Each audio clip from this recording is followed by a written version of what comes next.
Summer is supposed to be the perfect time to escape into nature. Fresh air, campfires, endless forests. A place where you leave your worries behind.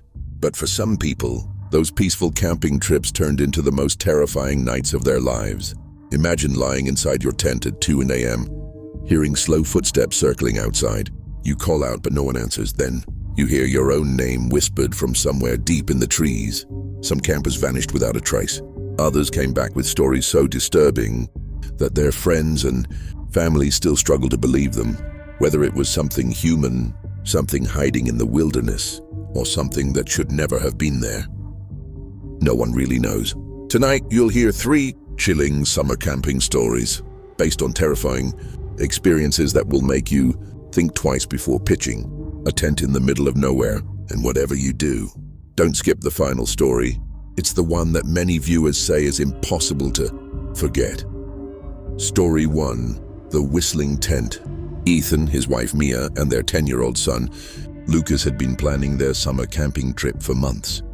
They chose a quiet campground, deep inside a national forest where phone signals barely existed and the nearest ranger station was nearly an hour away. The first day was perfect.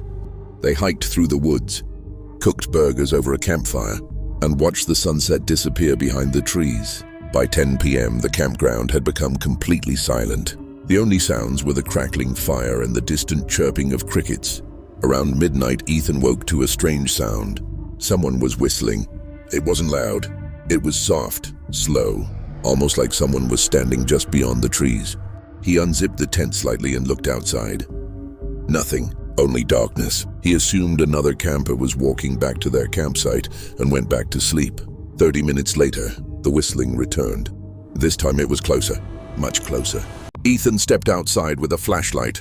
The beam swept across the trees, empty campsites, and the narrow trail leading into the forest. No one was there. As he turned back toward the tent, the whistling suddenly came from behind him. He spun around so fast that he almost dropped the flashlight. Nothing. The forest was completely empty. Trying not to scare his family, he climbed back into the tent without saying a word. At exactly 2:17 a.m., Lucas quietly whispered, "Dad, someone just touched the side of the tent." Ethan froze. Then, a slow hand-shaped pressure moved across the fabric. Not a scratch, not the wind. It looked exactly like someone dragging their hand along the outside wall. Mia grabbed Lucas while Ethan reached for the flashlight. The movement stopped. He rushed outside. Again, no footprints, no people, no animals, only the silent forest surrounding them. The family stayed awake until sunrise. As daylight filled the campground, Ethan walked around the tent one more time. That's when he noticed something strange. The ground around their campsite was covered with pine needles, except for one narrow circle surrounding the tent. It looked as if something had slowly walked around them all night, without leaving a single footprint. The park ranger listened carefully but didn't seem surprised. He simply asked one question: "Did you hear whistling?" Ethan nodded. The ranger remained silent for a few seconds before saying, "You're not the first campers to report that." He refused to explain further. The family packed everything within minutes and drove home. Years later, Ethan still refuses to camp in that forest, because every summer, around the same week, he sometimes wakes up in the middle of the night, hearing that same slow whistle outside his bedroom window. Story 2, The Campsite Across the Lake. Ryan had always believed that camping was the best way to escape the noise of everyday life. Every summer, he and his younger brother Jake picked a new location somewhere far from cities, phone signals, and crowded campgrounds. That July, they drove nearly 6 hours to a remote lake hidden deep inside a national forest. According to the map, there were only 4 campsites around the entire lake. The nearest town was almost 40 miles away, and the park ranger warned them before they left. "If you hear anything unusual after dark, stay inside your tent." Ryan laughed politely, assuming the ranger was only trying to scare tourists. By late afternoon, they reached their campsite. The lake was perfectly still. Tall pine trees surrounded the shoreline, and not another camper could be seen anywhere nearby.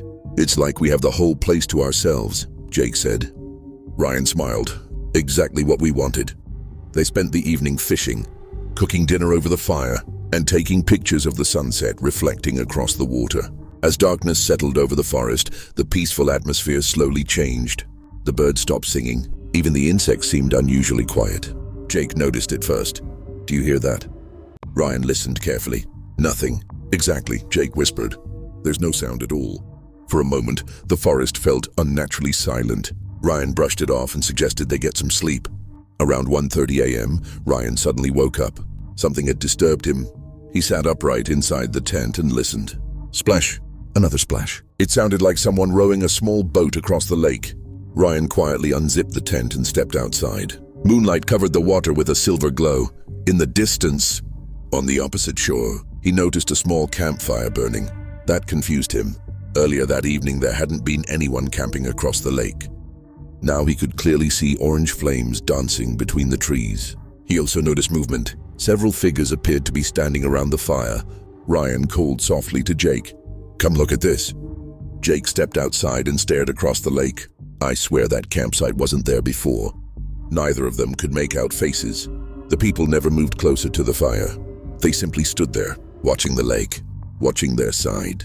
Jake raised his flashlight and pointed it toward them. The light couldn't reach that far. Seconds later, the campfire across the lake suddenly went out. Every figure disappeared into darkness. Neither brother spoke another word before climbing back into the tent. The next morning, curiosity got the better of them. They rented a small canoe from the ranger station and paddled across the lake. When they reached the opposite shore, there was nothing there. No campsite, no fire pit, no footprints, no trash, no signs that anyone had been there. Jake looked around in disbelief. We both saw it. Ryan nodded silently. That evening, they decided not to think about it. As the sun disappeared again, they cooked dinner and tried to relax. Then, Jake froze. Ryan looked toward the lake. The same campfire had returned. In the exact same place. This time there were 4 figures standing around it. Completely still. Not talking. Not moving. Just staring across the water. Ryan felt a knot form in his stomach. Without thinking, he waved. None of the figures reacted. Then one of them slowly lifted an arm and pointed directly toward Ryan's campsite. The brothers immediately climbed into their tent and zipped it shut. Minutes later, they heard something impossible. Splash, splash, splash. The sound of a canoe crossing the lake. It was getting closer, closer, closer. The paddling suddenly stopped near their shore. Silence. Then came slow footsteps across the wet sand. Crunch, crunch, crunch. Someone or something was walking toward their tent. Ryan grabbed the flashlight. Jake held a hunting knife with shaking hands. The footsteps stopped only a few feet away. For almost a full minute, nothing happened. Then a calm voice spoke from outside. Can you help us? It sounded like an older man. Ryan almost answered. Before he could speak, Jake grabbed his arm. Don't. The voice came again. Our boat flipped. Please help us. Ryan looked toward the tent flap. There was only one problem. There had been no sound of a boat flipping. No screams. No splashing. Nothing. The voice spoke one last time. This time, it sounded exactly like Jake. Ryan, open the tent. Ryan's blood ran cold. Jake was sitting right beside him. Neither brother made a sound. After several long minutes, the footsteps slowly walked away. When sunrise finally arrived, they rushed to the ranger station. Ryan explained everything. The ranger listened quietly. When Ryan finished, the old man sighed. You heard the voices, didn't you? Ryan nodded. The ranger looked toward the lake. 20 years ago, a family disappeared while camping on the opposite shore. Their canoe was found floating in the middle of the lake, but none of them were ever recovered. Ryan swallowed hard. What were those people we saw? The ranger answered softly, I don't know. He paused before adding, but every summer, someone reports seeing a campfire across that lake. Ryan and Jake packed their gear immediately. Neither of them has returned, and even today, whenever Ryan hears water gently splashing against a shoreline, he remembers the voice outside the tent, the voice that sounded exactly like his brother.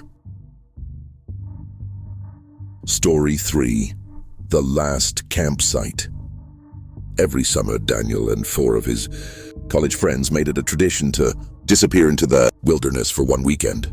They avoided crowded campgrounds and searched for places where almost no one else went. This year, they found an old forest campground that had been marked on outdated maps but barely appeared online. The only reviews they found were years old. One review simply read, "Don't stay after sunset." The group laughed it off. After a 4-hour drive, they reached the forest entrance. An old wooden sign welcomed visitors, but most of the letters had faded away. The gravel road leading inside was cracked and covered with weeds. It looked abandoned. About 20 minutes later, they reached a small clearing with 6 empty campsites surrounding a narrow river. Not another person was anywhere in sight. "This place is perfect," Tyler said. Daniel wasn't so sure. Something about the forest felt wrong. There was no wind, no birds, no insects, only complete silence. Still, everyone began setting up tents while joking and taking photos. Around sunset, they noticed something strange. Across the river, hidden between the trees, stood another campsite. There was an old canvas tent, a rusted lantern hanging from a branch, and a campfire, already burning. Daniel frowned. Did anyone see those campers arrive? Everyone shook their heads. "It must have happened while we were unpacking," Tyler replied. But Daniel couldn't stop staring. The fire burned steadily, yet he never saw anyone sitting beside it. As darkness covered the forest, the group gathered around their own campfire, telling ghost stories and roasting marshmallows. Then, a whistle echoed through the trees. One long, low, perfectly steady whistle. Everyone stopped talking. Jake laughed nervously. Probably another camper. Then the whistle came again. This time, from a different direction. Daniel turned his flashlight toward the woods. Nothing, only endless trees. Minutes later, Tyler looked across the river. "The fire's gone." Everyone looked. The mysterious campsite was completely dark. The tent was still there, but the fire had vanished. So where did they go? Jake whispered. No one answered. Around midnight, everyone crawled into their tents. Daniel shared one tent with Tyler.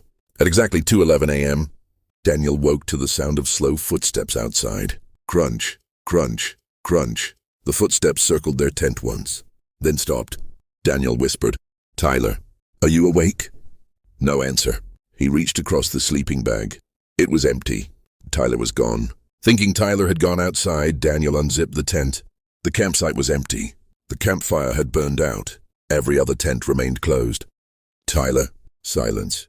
He grabbed a flashlight and walked toward the river. Then he froze. Across the water, the abandoned campsite was glowing again. Its fire had returned, and this time, someone was standing beside it. The figure slowly raised one arm, as if inviting Daniel to cross the river. Daniel's heart pounded. Behind him, a familiar voice whispered, "Don't go." He turned instantly. No one was there. When he looked back across the river, the figure was gone. But Tyler was nowhere to be found. Daniel immediately woke the others and told them. Tyler had disappeared. At first they thought he was playing a prank, but after searching the entire campsite for nearly 20 minutes, they realized Tyler was truly gone. They shouted his name into the darkness. Only their own echoes came back. Then, from somewhere across the river, they heard Tyler scream, "Help me!" Without thinking, Jake ran toward the riverbank. Daniel grabbed his arm. "No, we stay together." The scream came again. This time it sounded farther away, almost as if Tyler was being dragged deeper into the forest. The group waited for sunrise before calling the park. Rangers with the emergency satellite phone they had packed for emergencies. A search team arrived within hours. They searched the forest, the river, every nearby trail. Late that afternoon, one ranger found Tyler sitting alone beneath a massive pine tree nearly 2 miles from the campsite. He was alive. But something was terribly wrong. His clothes were soaked, his hands were covered in dirt, and he refused to look anyone in the eyes. The ranger asked him one simple question. "What happened?" Tyler remained silent for nearly a minute before quietly saying, "I followed the fire." Everyone looked at each other. "What fire?" Daniel asked. Tyler slowly raised his head. "The people across the river called my name. They looked just like us, but something wasn't right." They smiled, but their eyes never blinked. No one spoke. Tyler continued. "They told me to cross the river because you were all waiting for me." Daniel felt his stomach tighten. "We never left our campsite." Tyler nodded slowly. "I know that now." He refused to say another word. Before leaving, Daniel asked one of the older rangers about the mysterious campsite. The ranger stood silently for a long moment before answering. "That campsite was closed over 30 years ago." "Why?" "A group of campers disappeared there in one night." "Were they ever found?" The ranger looked toward the trees. "Only one." "And what did he say?" "He kept repeating the same sentence until the day he died. Never follow the fire across the river." Daniel and his friends never camped together again. Tyler quit hiking completely. Even now, he refuses to be near forests after sunset. And every summer, on the anniversary of that trip, Daniel receives a text message from an unknown number. It always contains the same 6 words. The fire is waiting for you. If you ever find yourself camping in a place where an empty campsite suddenly lights up across the water, don't wave. Don't answer if someone calls your name. And whatever you do, never follow the fire.